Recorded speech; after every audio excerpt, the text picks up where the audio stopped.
Hello दोस्तों, नमस्कार। एक बार फिर से आप सभी का स्वागत है आपके अपने YouTube चैनल कंपटीशन गौरव में। दोस्तों, आज के इस वीडियो में हम लोग शिक्षण की नवीन विधाएं यानी टीचिंग की अप्रोच, हिंदी में से बोलते हैं शिक्षण की नवीन विधाएं या शिक्षण की नवीन उपागम यानी न्यू अप्रोच ऑफ टीचिंग की बात करेंगे।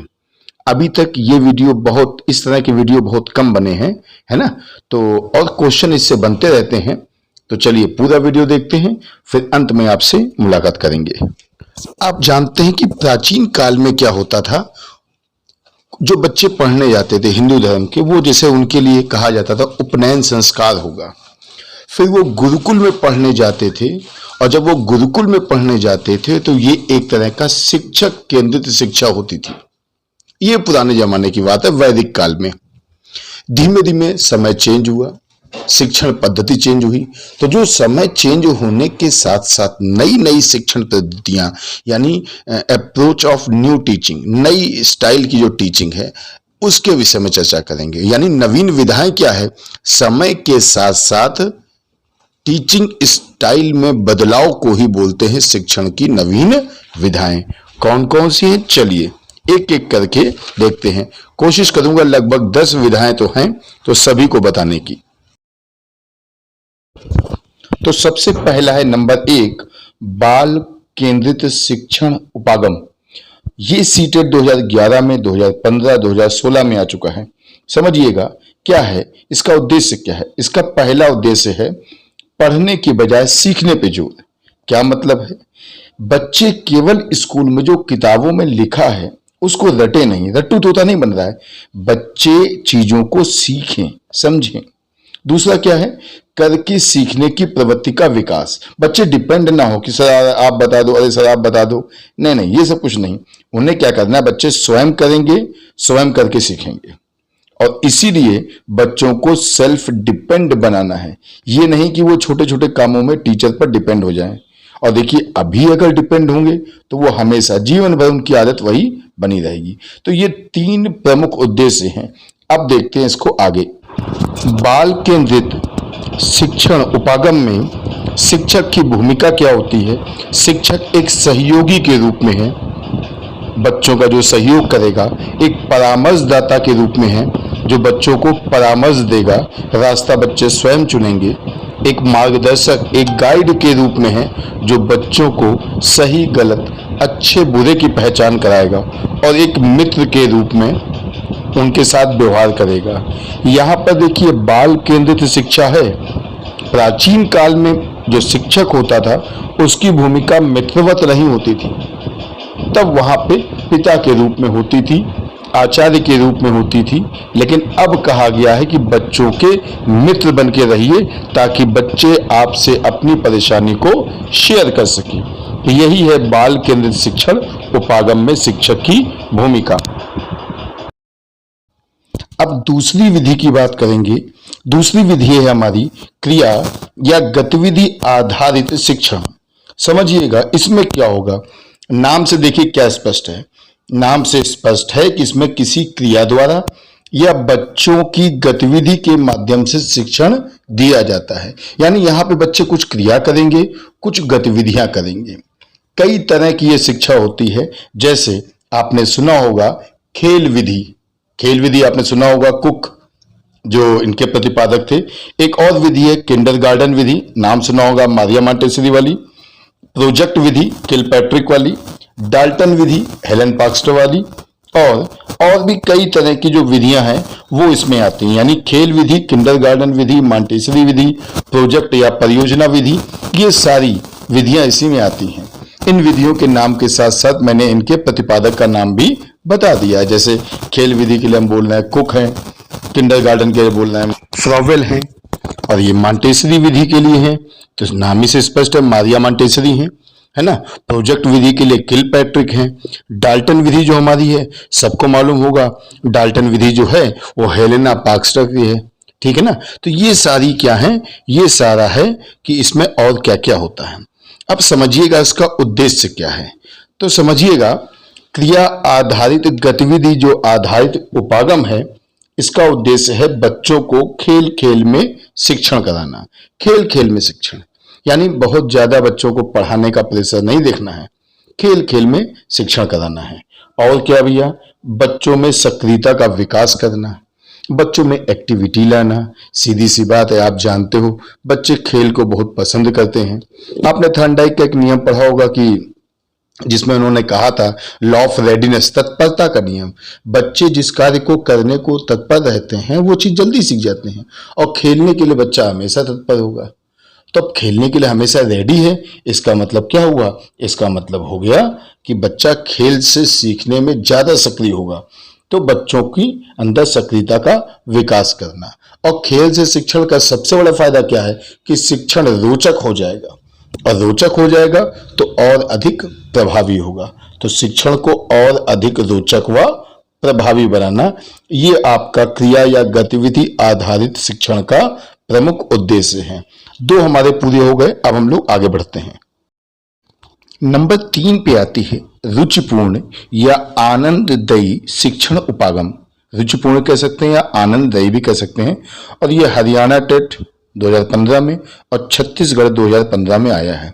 होता क्या है, यहाँ पे क्या होगा, बच्चों की रुचियों को ध्यान में रखकर अपनाई जाने वाले शिक्षण उपागम को रुचिपूर्ण शिक्षण उपागम कहते हैं। यानी क्या हुआ, यहां पे बच्चों को किस चीज में इंटरेस्ट है उसी को ध्यान में रखकर हम लोग अपनी टीचिंग अप्रोच करते हैं। यानी बच्चों को क्या इंटरेस्ट है इसके हिसाब से, भाई बाल केंद्रित शिक्षा है तो आप बच्चों की रुचि को ध्यान में रखकर इस शिक्षण को उपागम को दिया जाता है।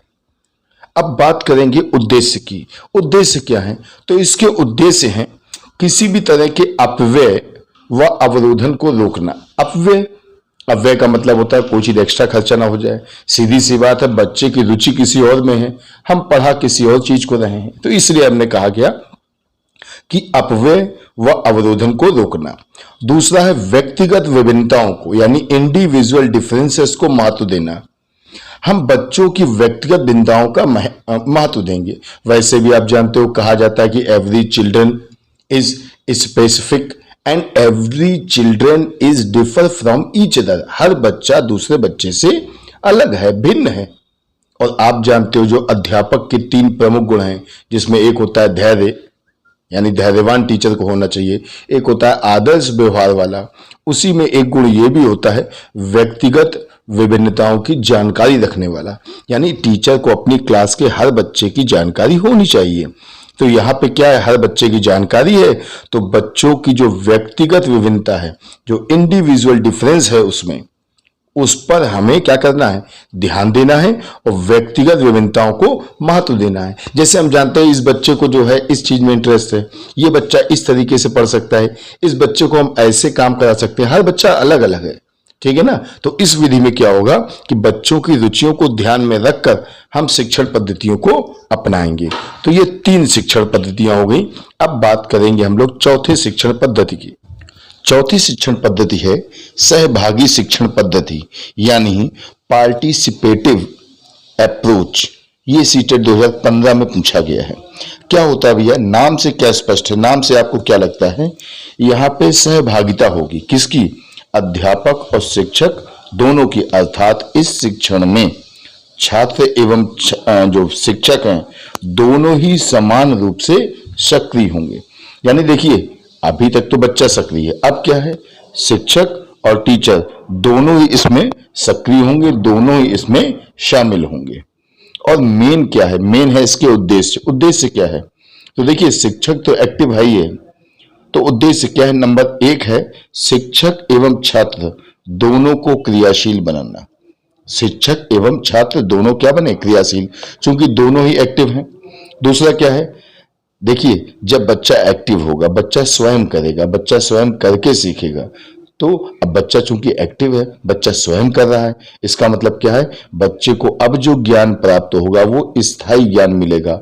अर्थात छात्रों में स्थायी ज्ञान को प्राप्त करने के लिए, अर्थात छात्र इसमें स्थायी ज्ञान प्राप्त करेंगे। और क्या होगा, अब सीधी सी बात है, बच्चा एक्टिव है, बच्चा खेल रहा है, या बच्चा खेल खेल में कुछ सीख रहा है ना, या बच्चों को हमने एक सामने कोई समस्या रख दी और कहा बेटा स्वयं दिमाग लगाओ ये क्या हो सकता है। तो इसका मतलब क्या है, छात्रों में चिंतन, मनन, कल्पना, तर्क, जिज्ञासा, ऐसी चीजों का विकास किया जाएगा। अब जब बच्चे के अंदर तर्क आ जाएगा, चिंतन आ जाएगा, मनन हो जाएगा, कल्पना शक्ति बढ़ जाएगी, तर्क बढ़िया हो जाएगा, जिज्ञासा हो जाएगी, तो तब क्या होगा, बच्चे का पूर्ण रूप से विकास हो जाएगा। तो ये है भैया आपकी क्या, पार्टिसिपेटिव अप्रोच। ऐसे आ सकता है कि किस विधि में बच्चों में तर्क, चिंतन, मनन, इन सब की ज्यादा जोर दिया जाता है, तो आप कह सकते हो सहभागी शिक्षण उपागम। ये हो गया हमारा 4 तक। अब बात करते हैं हम लोग 5वें नंबर की। 5वां क्या है, 5वां है दक्षता आधारित शिक्षण उपागम, यानी efficiency based teaching approach. Efficiency based teaching approach, इसे क्या कहते हैं, इसका एक नाम और भी है। इसमें क्या है, इसे कहते हैं मास्टरी लर्निंग, और कहीं कहीं इसे ऑप्टिमम लर्निंग भी कहा जाता है। नाम से क्या स्पष्ट है, नाम से स्पष्ट है दक्षता आधारित शिक्षण उपागम, यानी यहां पे क्या होगा, दक्ष, दक्ष यानी कुशल, यहां पे दक्ष या कुशल शिक्षकों द्वारा बच्चों को पढ़वाया जाएगा ताकि बच्चे भी ज्ञान प्राप्ति में दक्ष हो सके। और बच्चों को इतना पढ़ाना है, इतना बताना है, चूंकि दक्ष लोग, बिल्कुल कुशल जो स्किलफुल हैं, वो लोग पढ़ा रहे हैं, तो क्या होगा, ज्ञान को इस सीमा तक बच्चों को सिखाना है कि वो उनके जीवन का एक अंग हो जाए, यानी सोते बैठते उनको वो सब चीजें रटी हों।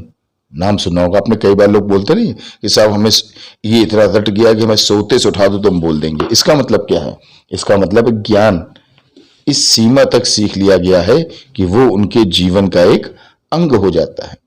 फिल्मों में आप देखिए, आपने एक फिल्म सुनी होगी, बहुत पहले आई थी, है ना, नाम था उसका कोई मिल गया, ऋतिक रोशन की थी।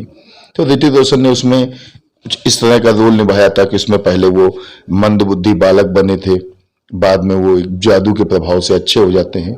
तो जैसे वो जो मंदबुद्धि बालक जब बने तो जो जैसे बोलते थे, तो वो क्या करते थे, प्रैक्टिस कैसे करते थे, वो घर में अपने माँ बाप से भी वैसे ही बोलते थे ताकि उसको और अपने अच्छे ढंग से आत्मसात कर लें।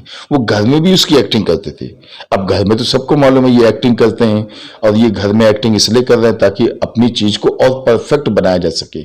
यही चीज यहाँ है कि ज्ञान इतना ज्यादा आपके अंदर भर जाए कि वो आपके जीवन का अंग हो जाए, सोते जागते उठते बैठते आपको यही दिखाई पड़े।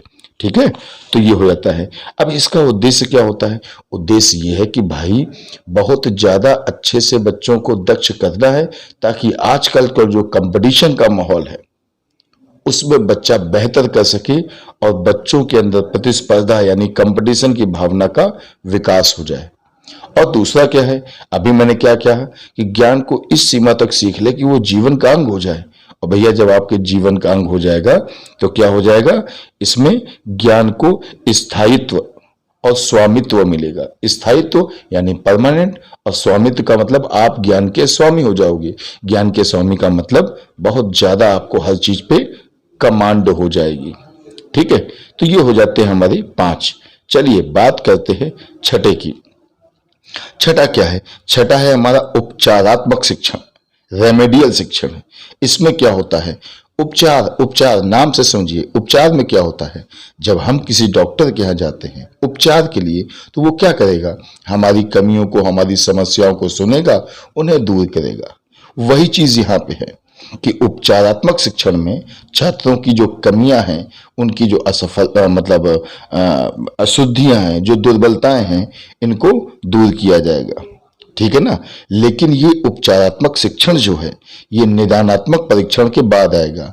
निदानात्मक परीक्षण का मतलब आप अपनी समस्या जब बता देंगे तब। और इसको इस तरह के शिक्षण को प्रदान करने की बहुत सी विधियां हैं। जैसे हम किसी बच्चे की समस्या को सुनकर उसका उपचार कर रहे हैं व्यक्तिगत रूप से, तो भैया ये व्यक्तिगत शिक्षण हो जाएगा। अगर उसका उपचार हम उसको रिवाइज करा के कर रहे हैं, हम जान रहे हैं कि ये बच्चे के अंदर कमी क्या है, इसकी कमी है रिवीजन की कमी, तो उससे पुनरावृत्ति करा रहे हैं, मतलब पुनरावृत्ति कार्य हो गया। कभी कभी क्या होगा कि उसका उपचार हम कैसे करेंगे, उसको पर्सनल नहीं बल्कि कई बच्चों के ग्रुप में बैठ के उसका उपचार करेंगे। यानी कई हो सकता है बच्चा अकेले में तो बोल लेता हो लेकिन ग्रुप में बोलने में दिक्कत हो तो सामूहिक शिक्षण भी कर सकते हैं। कभी कभी क्या होगा कि बच्चा सुना दे रहा है, उसको आता भी है, लेकिन जब हम कहेंगे बेटा इसको हमें प्रूव करके दिखाओ या हमें करके दिखाओ तो वो नहीं कर पा रहा हो, तो हम यहाँ पे इसको परियोजना या प्रोजेक्ट कार्य भी कर सकते हैं। ठीक है भाई। और कभी कभी बच्चे बोलने में थोड़ा झिझकते हैं, तो आपने खूब नाम सुना होगा समूह चर्चा या ग्रुप डिस्कशन या वाद विवाद की प्रतियोगिताएं। तो ऐसे में बच्चों से कहना कि वो उसमें भाग लें, पार्टिसिपेट करें। जब भाग लेंगे तो बोलेंगे, बोलेंगे तो अंदर की झिझक खत्म हो जाएगी। ठीक है, तो ये हो गया कौन सा भैया, उपचारात्मक शिक्षण। अब आते हैं 7वें नंबर पे। 7वां क्या है, 7वां है बहुकक्षा शिक्षण उपागम। बहुकक्षा, इसमें क्या होता है, इसमें क्या होता है कि इसमें एक शिक्षक द्वारा एक से अधिक कक्षाओं को एक साथ पढ़ाया जाता है। अब आप सोचोगे साहब एक शिक्षक तो ठीक है लेकिन एक साथ एक से अधिक अच्छा है, तो भाई जैसे क्लास 5 और क्लास 6 या क्लास 4 के बच्चों को हमने एक साथ बिठा के बता दिया कि देखो बेटा ये इंडिया का नक्शा है, ये इंडिया की कैपिटल है, प्रेसिडेंट ये हैं, प्राइम मिनिस्टर ये हैं, या इसका रंग मतलब जो अपना ट्राई कलर है, तिरंगा है, उसका ऊपर सैफरॉन है, बीच में व्हाइट है, नीचे। तो ये जो चीजें हम लोग बताते हैं ये तो एक साथ बताई जा सकती हैं। या किसी तरह की नैतिक शिक्षा बच्चों को देनी हो, या आपको बच्चों को बताना हो कि कैसे उठना है, कैसे बैठना है, मान सम्मान कैसे करना चाहिए, बोलने चालने का तरीका क्या है, ऐसी चीजें तो सामूहिक बताई जा सकती हैं। ठीक है ना। इसमें क्या होगा, इस तरह की जो शिक्षा है ये भाषा यानी लैंग्वेज मैथ के लिए अच्छी है, पर्यावरण अध्ययन के लिए अच्छी है, कला के लिए अच्छी है और कार्य अनुभव के लिए। हमने बोला भाषा लैंग्वेज, हिंदी बताई जा सकती है, इंग्लिश बताई जा सकती है। और क्या बोला मैंने, गणित। गणित का मतलब भैया गणित में आपको हमने एक साथ बच्चों को गुणा भाग बता दिया। पर्यावरण अध्ययन का मतलब वन्य जीवों से संबंधित कोई चीज बता दी, या कार्बन डाइऑक्साइड और ऑक्सीजन का क्या महत्व है ये बता दिया।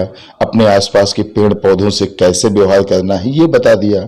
कला और कार्यानुभव ये सारी चीजें जो हैं इनमें किया जा सकता है। यानी ये हो गया बहुकक्षा शिक्षण उपागम। ठीक है भाई, चलिए ये हो गए हमारे। अब हम लोग देखते हैं नेक्स्ट। नेक्स्ट क्या है, नेक्स्ट है शिक्षण का रचनात्मक उपागम। रचनात्मक उपागम, और ये भाई सीटेट 2012 में भी आया है और छत्तीसगढ़ 2014 में भी आया है। क्या होता है इसमें, अब देखिए नाम से क्या स्पष्ट है, रचनात्मक। इसमें बच्चों को सक्रिय समझा जाएगा। अब आप सोचेंगे ये तो सहगामी में भी था, लेकिन भाई सहगामी में शिक्षण और छात्र दोनों सक्रिय थे। यहां पे क्या है, यहां पे क्या हो जाएगा, केवल बच्चों को सक्रिय समझा जाएगा। ये क्या है, एक तरह का रचनावादी शिक्षण सिद्धांत है। रचनावादी आपको मालूम होगा, रचनावादी जो है ये एक इस तरह का स्कूल है जो आपके संबंधित है इटली से। आपने नाम सुना होगा वाइगोस्की, आपने नाम सुना होगा जीन पियाजे, आपने नाम सुना होगा ब्रूनर, ये सब वहीं से स्टार्ट हुआ है।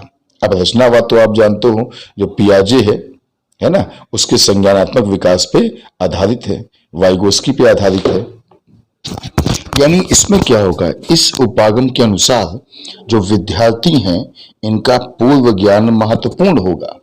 पूर्व ज्ञान महत्वपूर्ण होगा। आपको मालूम होगा पियाजे ने तो साफ कहा था कि जो बालक होता है जन्म के समय या जन्म के बाद वो सूचना संक्रमण प्राणी होता है, अर्थात वो चीजों को, सूचनाओं को ग्रहण करना चाहता है। कुछ तो उसके पास जन्म से ही जो है ज्ञान पहले से होता है। तो वही कह रहा है कि विद्यार्थियों का पूर्व ज्ञान महत्वपूर्ण होता है। ठीक है, और बाकी मैंने बता दिया कि इसमें पियाजे, वाइगोस्की, ब्रूनर सभी जो हैं वो माने जाते हैं। ठीक है, अब चलिए अगले की बात करते हैं। अगला है टोली शिक्षण, ग्रुप टीचिंग। ये आया है हरियाणा टेट 2014 में। इसमें क्या होगा, टोली शिक्षण नाम से आपको कुछ समझ में आ गया होगा। इसमें एक से अधिक कुशल शिक्षकों के द्वारा शिक्षण किया जाता है। यानी होगा क्या कि प्रत्येक शिक्षक किसी विषय वस्तु को खंड में विभेद करके उसमें खंड में विभक्त करके अपनी अपनी योग्यता के अनुसार बांट लेते हैं और उसी के आधार पर शिक्षण कार्य करते हैं। यानी जो सब्जेक्ट है उसको दो या तीन टीचरों ने अपने अपने हिसाब से बांट लिया कि ये पार्ट हम करेंगे, ये पार्ट हम करवाएंगे। और वो लोग क्या करते हैं, सब लोग मिलकर, 3 या 4 टीचर मिलकर, जैसे मान लीजिए मैथ का, तो एक ने कह दिया भाई हम मैथ का कराएंगे, एक ने कहा हम हिंदी का करा देंगे, एक ने कहा हम इंग्लिश कराएंगे। तो एक साथ बैठ के सबने उनको बता दिया। ये होता है टोली शिक्षण। ये सब देखिए अनौपचारिक शिक्षाएं हैं, औपचारिक नहीं है। जितनी भी शिक्षाएं सब क्या है, अनौपचारिक हैं। ठीक है। और अब लास्ट हम बताने जा रहे हैं, बहुत इंपॉर्टेंट है, इसको 5E मॉडल बोलते हैं। 5E क्यों है? क्योंकि 5E के इसमें अंग क्या है, देखो एक एक करके सारा हम बता रहे हैं। पहले वाले ई का मतलब, 5E का मतलब 5 बार ही आएगा। पहला वाला है भैया एंगेज। एंगेज यानी बच्चों को व्यस्त रखना। ठीक। नंबर 2 क्या है, एक्सप्लोर। एक्सप्लोर यानी अन्वेषण। अन्वेषण, अन्वेषण कह लो या खोज कह लो या आविष्कार कह लो। तीसरा क्या है भैया, explain. E for explain, third वाला मतलब वर्णन करना। ठीक है ना, बच्चों को वर्णन किया जाएगा। इलेबरेट, इलेबरेट का मतलब होता है विस्तारीकरण। जो चीज हमने बता दिया है इसको और ज्यादा आप लोग इसमें खोज करिए, इसका और विस्तार करिए। और 5वां है एवोल्यूशन, मूल्यांकन। ठीक है। तो ये 5 हैं। ये एक तरह का जो अधिगम का जो रचनात्मक सिद्धांत है उससे संबंधित है। अधिगम का रचनात्मक सिद्धांत पे संबंधित है। और आप ये भी कह सकते हो ये सहगामी शिक्षण उपागम से ठीक विपरीत है। सहगामी वाला याद है, सहगामी वाला, सहगामी में क्या था कि जहां पर छात्र और शिक्षक दोनों सक्रिय होते थे। यहाँ पे उल्टा है, यहाँ पे टीचर की भूमिका केवल और केवल सुविधा प्रदाता की है। यानी टीचर क्या करेगा, सुविधा प्रदाता है। ठीक, वो स्वयं कुछ नहीं करेगा। छात्र अपने ज्ञान का निर्माण स्वयं करेंगे। स्वयं करेंगे, कैसे करेंगे, इंगेज रख के बच्चे अन्वेषण करेंगे, यानी एक्सप्लोर करेंगे, वर्णन करेंगे, एक्सप्लेन करेंगे, एलेबोरेट करेंगे, एवोल्यूट करेंगे। और इनके माध्यम से बच्चे स्वयं अपने ज्ञान का निर्माण करेंगे। तो ये भाई आज के वीडियो में हमने आपको जितनी भी टीचिंग अप्रोच है, मॉडर्न टीचिंग अप्रोच है, यानी शिक्षण की नवीन विधाएं, उनके विषय में बता दिया। इस तरह के वीडियो यूट्यूब पे लगभग ना के बराबर है, इसीलिए मैंने इसको लिखा है 100% रेयर वीडियो। तो उम्मीद है आपको ये वीडियो पसंद आया होगा। अगर पसंद आया हो तो इसे लाइक करें, कमेंट्स करें। चलिए मिलते हैं अगले वीडियो में, तब तक के लिए जय हिंद, जय भारत।